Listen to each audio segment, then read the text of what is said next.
Hello, everyone.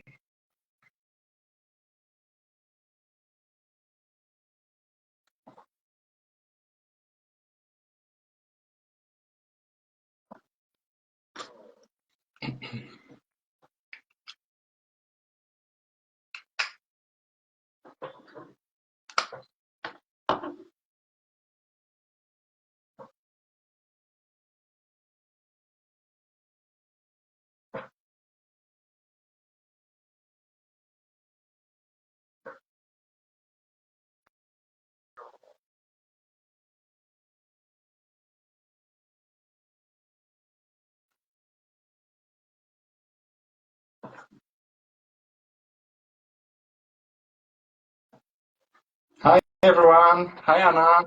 How are you today? We start live with Natalie Isa. I hope she is here with us.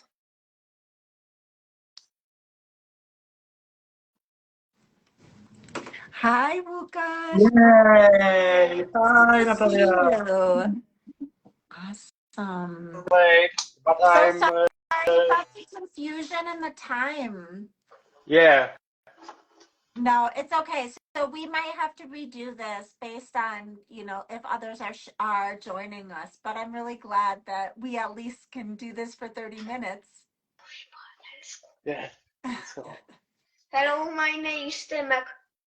O, cześć, jak tam wszystko? Hi. Okay, so I'm so glad you're here, Natalia, and I'm so excited we can speak together. Yes, Przypadkowo absolutely. pokroiłam to półkę i jakby tak dziwnie żyjesz. Dobra, to ja potem ci pomogę. Yeah, everything's fine. So I'm so happy we can speak together about ROCD and thank you so much for your time. Yes. I'm really excited because this is so important to speak about this out loud. Mm, absolutely. So, before we get started, if you can link to this book in the comments, Relationship OCD by Shiva Rajay.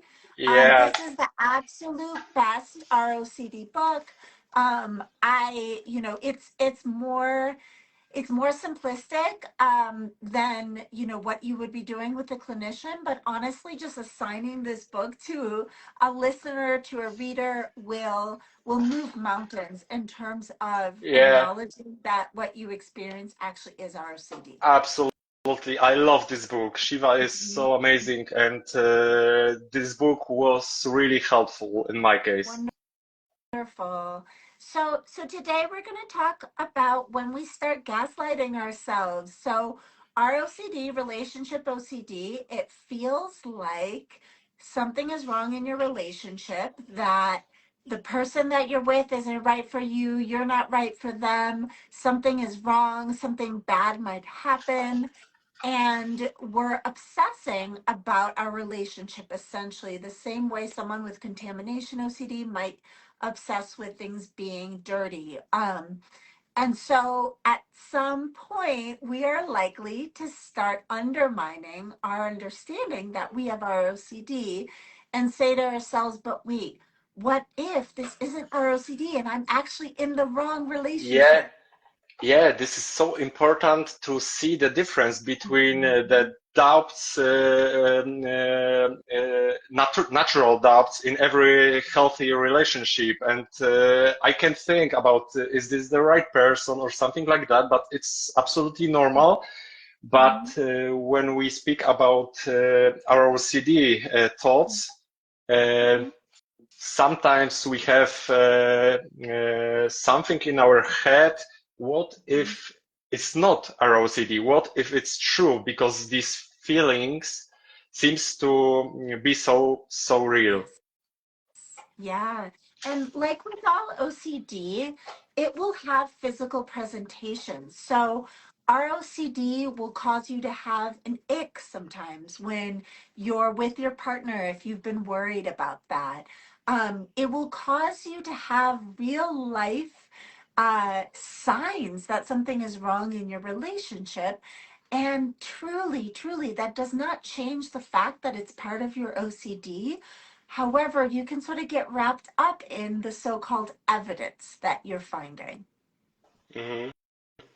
Yeah, yeah, absolutely. And I think it's so hard to understand that these ROCD thoughts are just thoughts, and we have, as OCD sufferers, problem to recognize which thoughts are true and which thoughts are natural feeling or natural emotions, and every single person in this earth have these feelings too.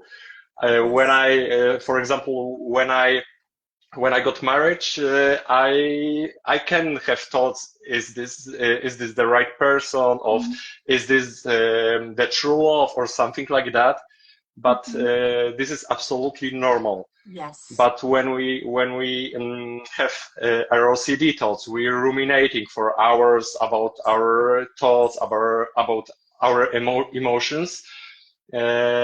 We can get to the point when we start doubting about these thoughts. This is something real, because it feels really real, and we start thinking, what if this is true? What if my partner doesn't love me, or Mhm. is, for example, is cheating on me or something like that? Because everything is possible. Yes, everything is possible. Exactly. And what I think is difficult with relationship OCD in particular is there's nothing is really provable. Like you can't prove to Mm, yourself that you love someone or that they love you or that they're the right person. There are no actual facts in love.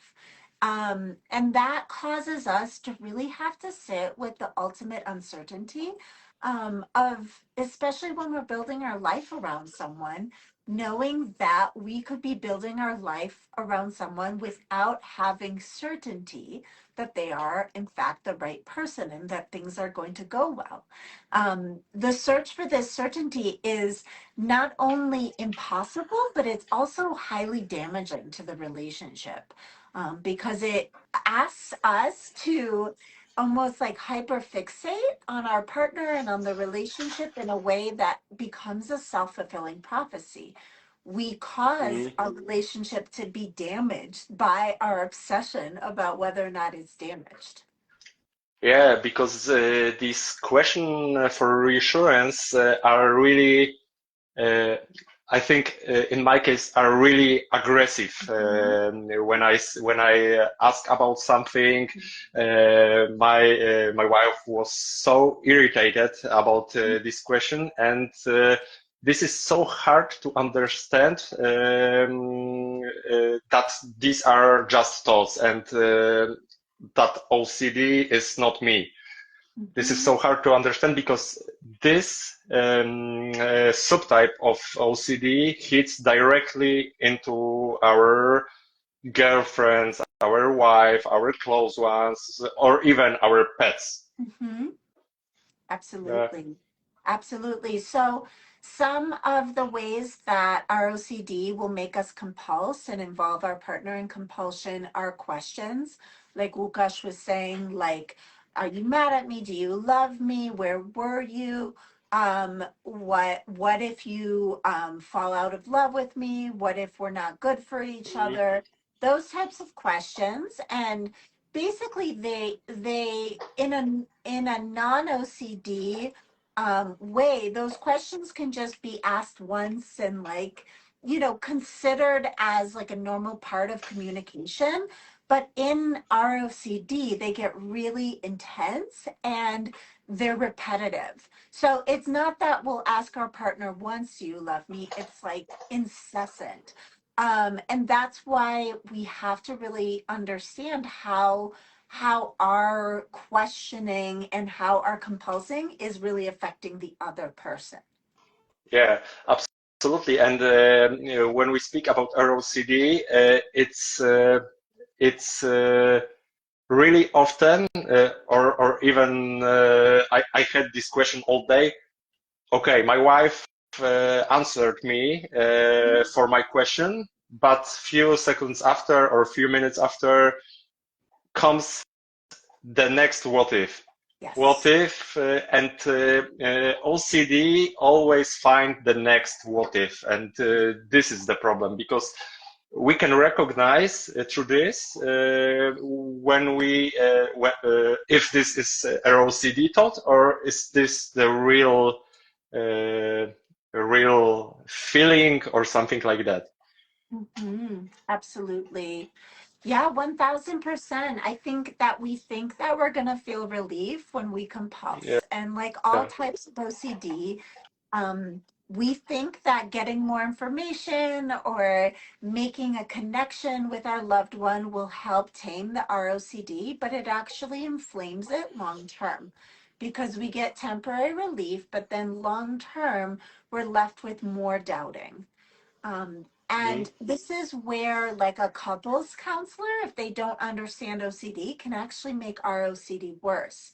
Because a couples counselor is going to encourage a couple to always be dialoguing and consistently be sharing what's on our minds and connecting over our innermost thoughts. And when we have our OCD, that is potentially not like a productive way to be with our partner, because we're actually churning up our inner dialogue, which is the OCD, not us. Yeah, absolutely. And when we have the intrusive thoughts about our relationship, this is the more important thing for me is when I have what if it isn't OCD or something like that. Yep. Okay, something is wrong. This question is OCD thing. It's not something normal. That thing that I have questioned about if it's not OCD should be something like alarm for us. Okay, Yes. I can sit with it and I can accept that this is just thought. Yes. Yeah. I mean, I think it's like one of the most symptomatic aspects of OCD is the questioning about whether or not we have OCD. And that will Yeah, never go away. I just want to share that with our listeners, that feeling of what, like, do I really have OCD or am I making it all up? That is such a constant feature of most people's OCD experience. To the point where whenever we speak about it, we'll potentially have the intrusive thought, oh, I just lied, or oh, I just like fabricated that. Because it never feels true to those of us who have it. So with ROCD, it's even more important that we just discard those intrusive thoughts of what if it's not OCD. yeah. And also the important feeling is when we have intrusive thought about our relationship or something like that, we have the really high distress. And I know exactly now after 2 years after my diagnosis, I can see every single thing what OCD is trying to tell me something, because this feeling is really, I think, special and common for OCD. And this can we can feel this, that this is OCD and not the natural feeling and natural emotion when we speak with others, with our close ones, or something like that. Because when intrusive thought hits, I have this shitty feeling in whole my body. I have, I feel this in my stomach. I feel this discomfort and this urge to ruminating about this question. This is so important because when we speak about ROCD, we can't wait for the answer. We have to have this answer right now in this second, and this is something that we can recognize at the really first second or minute when we have the next what if. Absolutely. So I think it's helpful for me to personally share something, not only as an OCD therapist, but actually as an OCD experiencer.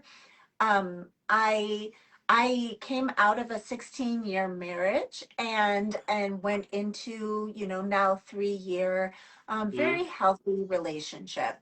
In my current relationship, I have so much ROCD, but in my marriage, which, as you can assume, because I got divorced, wasn't, the best marriage, it it never came up. And so it is shocking to me to have ROCD currently.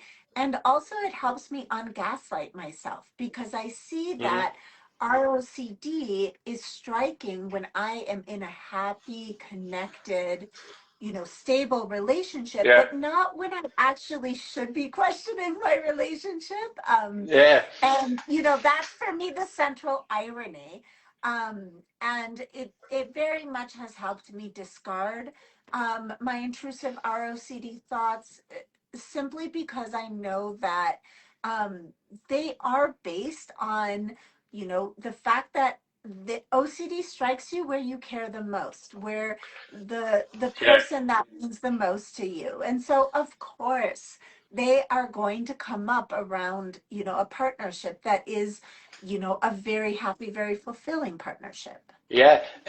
And this is also a really interesting point because Mhm. when I started feeling better in my OCD journey, and I stopped asking my wife these stupid questions, Mhm. where, with whom, or something like that, and she asked me, so now I am not important to you because ROCD hits in our values. And I think this is really important people to understand what OCD is and Mhm. what it's not, because yeah, my life, my family, my wife is really important to me, but Mhm.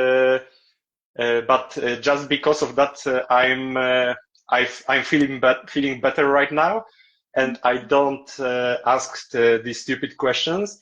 It doesn't mean that I'm not care about my love, about my family, and yeah, and this is also Yeah, important because absolutely. she can think she can think okay, I'm not asking about these things, but it can also gaslighting myself because I can have, for example, thought, okay, I'm feeling better now, and Mhm. what if I don't care about my relationship? Yes. And this is the ultimate OCD irony is then when you get better, there's that feeling of like, oh, am I missing something? Am I doing something wrong? Is there some other issue? Yeah, yeah, So there's no winning with OCD. It is always going to find a new yeah, way to get at you. yeah. It's like it's called backdoor spike or something like that, I Hmm. think. Yeah. Hmm. If I accepted these thoughts that Yes. these are just thoughts, I have to be terrible person, or maybe I don't love my wife or something like that. Mhm. OCD is really sneaky. Very sneaky.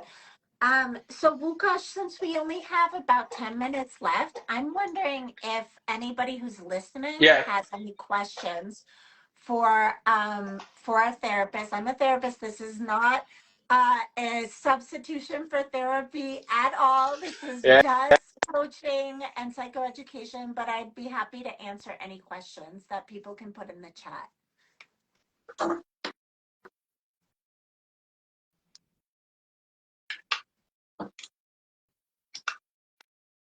We can also start with any of your questions as an experiencer, Łukasz. Yeah, absolutely. Guys, if you have any question for us, for Natalie, just ask. We have 10 minutes left, so we can answer. From my experience as ROCD sufferer and also Natalia. Absolutely. Yeah. And I hope we can see in Chicago. Yes. Yeah. Hopefully we will both we'll both be in Chicago together doing like a community presentation. Yeah. So I'm seeing tips to overcome OCD. So that's a really big question, but let's just say we're talking specifically about ROCD. So the main tip I can give you is that the more you resist your compulsions, the quieter the intrusive voices will be. So for example, if I have an intrusive thought that's like, maybe I'm in the wrong relationship, and my OCD will tell me to check with my partner, like, you love me, right? You really love me. We're good together. That's the compulsion. So we want to resist the compulsion in order to not give fuel and power to the obsession, if that makes sense. So it's kind of like it's a little bit backwards where I can't help you not have those thoughts. Like they happen to everyone. They happen a lot to those of us with OCD, but I can help you to resist the urges that OCD gives you. And when we resist the urges, we get stronger. We give those intrusive thoughts less power in our life. Yeah, and it isn't about stopping our thoughts, because this is impossible. It's all about resist compulsions. Yes. Because this gives our OCD power, and this is the most important thing, compulsions, because people have problem with that. So I'm for example 2 or 5 years in therapy, and I still have these terrible thoughts. It's not about taking these thoughts away from us. It's all about resist compulsions. Yes. And in my case, if I see this intrusive thought as fast as possible, it's more easier to stop compulsions in this few seconds. It's I think it's really important to stop ruminating or stop doing compulsions as fast as possible, because if we started ruminating, our ROCD starts to make even more complicated scenarios. Yeah. And this so is yeah. Go ahead. Yeah.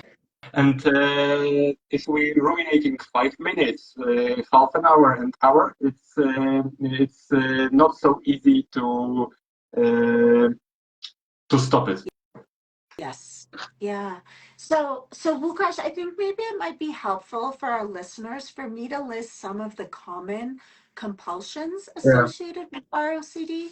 So we mentioned earlier, of course, reassurance checking with our partner. That's a common one. And rumination, like with all OCD, the overthinking cycles, that is a compulsion. But other lesser known ROCD compulsions are things like comparing. So going on Instagram and looking at other couples and comparing your relationship to them. Another common one these days is locating our partner. So this can be a fear that something bad is going to happen to them or a fear of them cheating, but over checking your partner's location in order to kind of feel soothed that they're something's okay. Sometimes we can also do some compulsions where, we ask to look through their phone, or we, ask prying questions that are not really in our value system. Another compulsion that, I have definitely done is over having too many conversations about the relationship. And so as a Yeah. therapist, I was like, this is good. This is a nice thing. And at some point, my partner was like, we talk about our relationship all the time. Like, there is nothing new in our relationship. There's nothing new to discuss. There's no there. We need to just like live our lives rather than talk about our bond. So that was definitely sort of an underhanded compulsion, that I was Yeah. starting these sort of like important talks about our relationship that were really just feeding my OCD. Yeah. And also avoidance can be a compulsion, because we started to make our world smaller, because we start avoiding every situation that trigger us, and this is also compulsion and gives our OCD more power. Yes. So it's so important to note that the opposite of a compulsion can be a compulsion as well. So a person that is always in a relationship can be having ROCD, or a person that is compulsively avoiding relationships can also be having ROCD. It was Yeah, such a pleasure talking yeah, with you, Łukasz. I'm so it sorry we was got so the time amazing. wrong. We will have more time in Chicago to speak together. Yes, And absolutely. And yeah, yeah, and I'm so excited to go there. What about yes. tips for someone whose partner is struggling with Ooh. OCD? Let me answer that really Yeah. quickly, and then I'll click off for my noon. This is I absolutely get it. I'm assuming that you're talking about your partner is struggling with ROCD, since that's a subject today. However, in general, understanding that you don't have to enable the OCD. I think that's the best advice for a partner of OCD. You don't have to participate. It's not unkind. If you have the sense that it's your partner's OCD that is trying to draw you into a conversation or to an action, it's okay, and in fact preferable, that you set up a boundary with them and say, this isn't my role, and I really want you to figure this out because I think your OCD is activated right now. Yeah, So but it's so important to yes. understand what we feel inside, and what is OCD, because our partners can reassure us, or something like that, and this is really bad. Yeah. Thank you so Yeah, much for your questions. Feel free to send yeah. them via Thank you so DM much, after. Natalie. See you in Chicago, See and you in have a wonderful day. Chicago. Bye Bye. bye.